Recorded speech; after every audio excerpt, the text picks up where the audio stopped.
Hey, Omnibus Collectors, it's Riley. It's been a while. I haven't made a video in a few months since my last Omnibus of the month.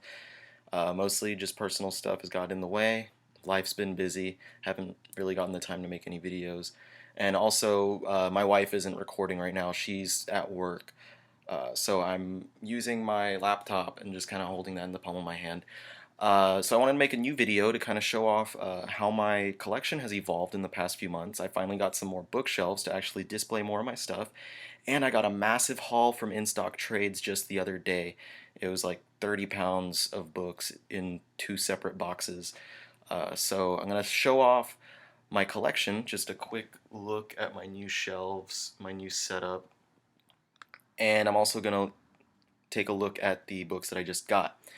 So a lot of this is stuff that I sold things on eBay so that I could trade up to the omnibus.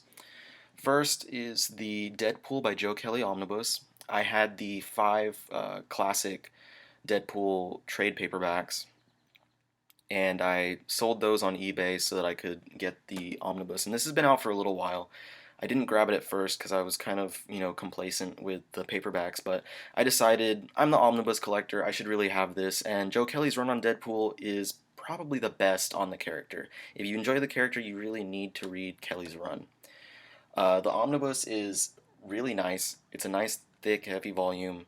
Has the entire Joe Kelly run, as well as some extra material from Deadpool 900 and Amazing Spider-Man number 611. Uh, so there's plenty to love in this volume. If you're a fan of the character, I really recommend it. And it has a nice new cover from Ed McGuinness. Moving on, my next volume that I got recently, and there's a lot of new stuff on my shelves that weren't there last time, like Annihilation, some other stuff, but I'm just going to go through the things that I got most recently. So the next one is Punisher Max by Jason Aaron Omnibus. This just came out this past week. Collects the entire 22 issue run on the series that Jason Aaron did. It's a really fantastic series. It's very comparable to Garth Ennis's run in the style and maturity of the book. So if you enjoyed Garth Ennis's Punisher Max and his Punisher material, then this is very much recommended. It was a $100 book that you can get on in stock trades right now for $50, so it is kind of expensive considering it's only 22 issues, but it's a really, really, really, really fantastic story. Um, and I believe that the original hardcovers are out of print. I sold my hardcovers to trade up for this, but the original ones I believe are kind of hard to find and expensive on like the secondary market, Amazon and stuff.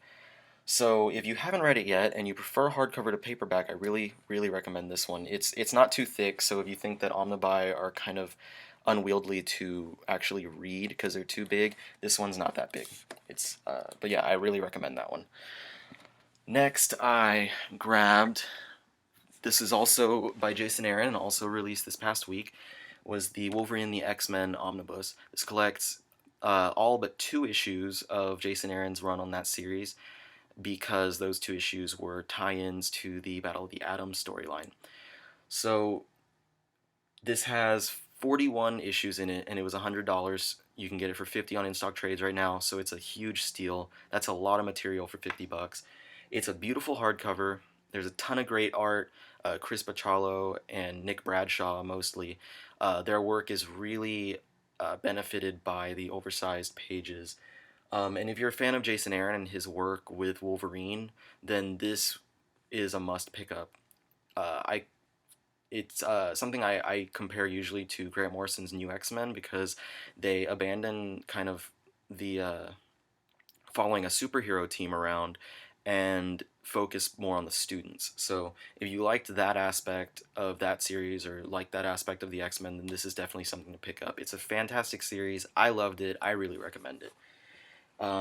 Next, I have on my second Marvel shelf the two volumes. I'm not going to pick this one up, of Immortal Iron Fist, the complete collection. The first one collects the entire run by Fraction and Brubaker, the second one in the entire Swarzynski run, as well as the Immortal Weapons miniseries. So Iron Fist is getting a Netflix series pretty soon. Marvel wanted to capitalize on that and release these volumes because uh, arguably Fraction and Brubaker's run on the series was the most popular of the character to date.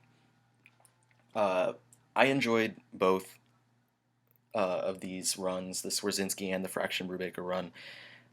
So I really recommend picking those up. The first volume has been out for a little while. The second volume just came out a couple weeks ago. I had all of the smaller paperbacks, but I sold them all in favor of these because I like them thicker, basically. So I do recommend those. It's fantastic that they're out now. So now this series is more accessible because those paperbacks were kind of hard to find. The next book I grabbed was this. This is my first Marvel Epic collection that I've purchased. It's The Amazing Spider-Man: Ghost of the Past. This collects issues 259 through something. Let me double check. 272 of Amazing Spider-Man, plus some odds and ends. It's a lot of the stories right after Peter came back with the black costume.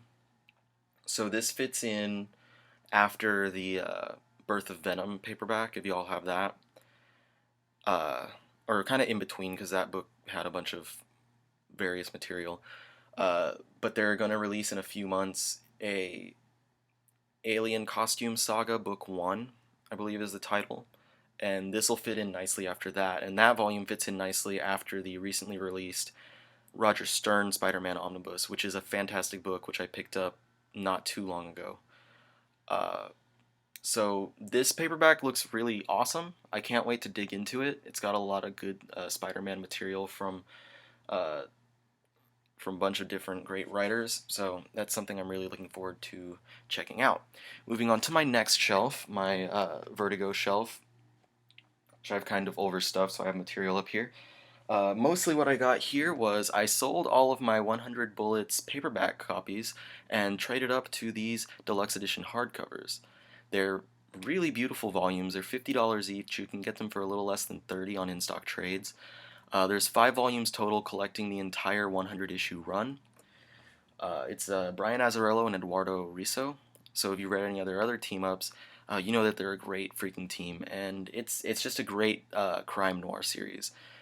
I want to trade up and get the deluxe editions for Y the Last Man as well, because I'm really pleased with how these are, and I was also really pleased with the DMZ deluxe edition. So I'm really happy with the way that DC Vertigo is doing their deluxe editions. And a little tidbit of news, there's supposed to be Transmetropolitan deluxe editions coming out probably next year. Jeff Lemire tweeted at me the other day that we're probably going to see Sweet Tooth deluxe editions, and already confirmed our Scalp deluxe editions. So if you're a fan of Vertigo and the deluxe editions, then those are some things to look out for. Also from Vertigo, I grabbed Volume 2 of Brian K. Vaughan's Ex Machina series. I still haven't read Volume 1, but I wanted to grab Volume 2 as well. I think this is going to be 5 volumes, collecting the entirety of Ex Machina. It's about 2 of the standard paperbacks per one of these paperbacks. They're just really re-releasing it because Brian K. Vaughan is so popular right now due to his work on Saga. So I'm sure that's a fantastic series. I've heard a lot about it. Moving on, next I got Swamp Thing. This is volume 4, entitled The Cedar. It's the first volume in Charles Soule's run, who took over after Scott Snyder left the series. Scott Snyder did a great job on Swamp Thing, but honestly, I think that Charles Soule is killing it even more. He's just completely killing it on this series, and if you haven't been reading it since Snyder left, I really recommend checking out. It's especially great for Swamp Thing fans. It's got a lot of little tidbits that kind of link back to the past of the character. So I really recommend that book. Moving on to my DC shelf, there's not so much to show off here. I did recently get this JSA by Jeff Johns Omnibus. The binding is decent. It's the best that DC really does. But it's a huge volume. It's got a lot of material in there, and I can't wait to dig into it. But the only DC thing that I got in this haul was, moving down, this Batman Bruce Wayne Murderer paperback. I actually had purchased that volume back when it first came out several months ago, but there was a misprint in the volumes that DC left out a couple issues and some pages of an issue. So they issued a new reprinting of this volume, and I just got my reprint. They're sending it out to people who ordered it online for free. At least DC sent them to replace the volumes that In Stock Trades had, and then In Stock Trades is sending them for free to anyone who purchased the book from them before. So I just got my reprint. And there's going to be the sequel to that was the Bruce Wayne Fugitive, and they're re-releasing that one sometime, I think, later this year. So we'll see that hit the shelves too, and hopefully they won't leave out a couple issues and have to do a reprinting, because that kind of costs them a lot of money. So that's all I really got new on my DC shelf. Moving on over here to my indie shelf with all my Dark Horse and Image and other books. I got Crawl Space, which is a huge oversized hardcover collecting a bunch of Rick Remender's horror books that happened over at Image, including XXX Zombies, Sorrow, Nightmare, Sea of Red, and other stuff. A bunch of horror material that he says were intended to be like one collective anthology of horror stories, similar to a lot of the classic horror story books. So there's a lot of great stuff in here, a lot of great artists, Tony Moore, Francesco Francavilla, a lot of others. And the pages are huge, so the artwork is beautiful. I really can't wait to dig into this because I love Rick Remender. He's one of my favorite writers. He's written a lot of my favorite stuff. So this is sure to be a great book. And it was cheap too. It's only $50 cover price. So you can get it for less than $30 easily for 25 or so issues of material. And then the last book that I recently got was, is this Mind Management hardcover volume 3, entitled The Homemaker. Collects I think,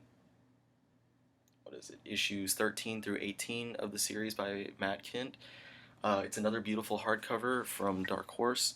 It's nice and thick. It's got some nice material in there from the series. The book is a really awesome comic if you haven't read it.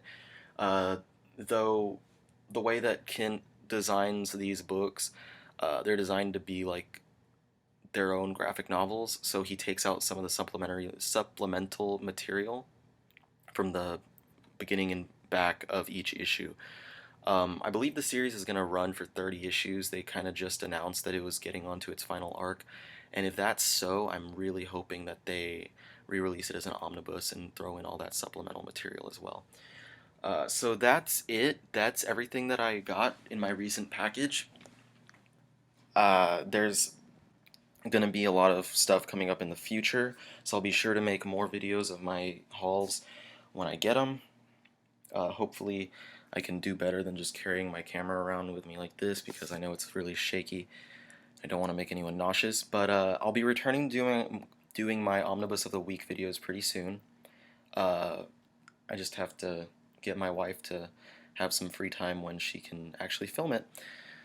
So I really hope that y'all enjoyed this video, taking a new look at my collection and taking a look at the new books that I just brought in. And I hope that you will like and subscribe and stay tuned for future stuff, and I'm really looking forward to getting back to making those Omnibus of the Week videos. So, subscribe, keep watching, and I'll see y'all next time. Thanks a lot.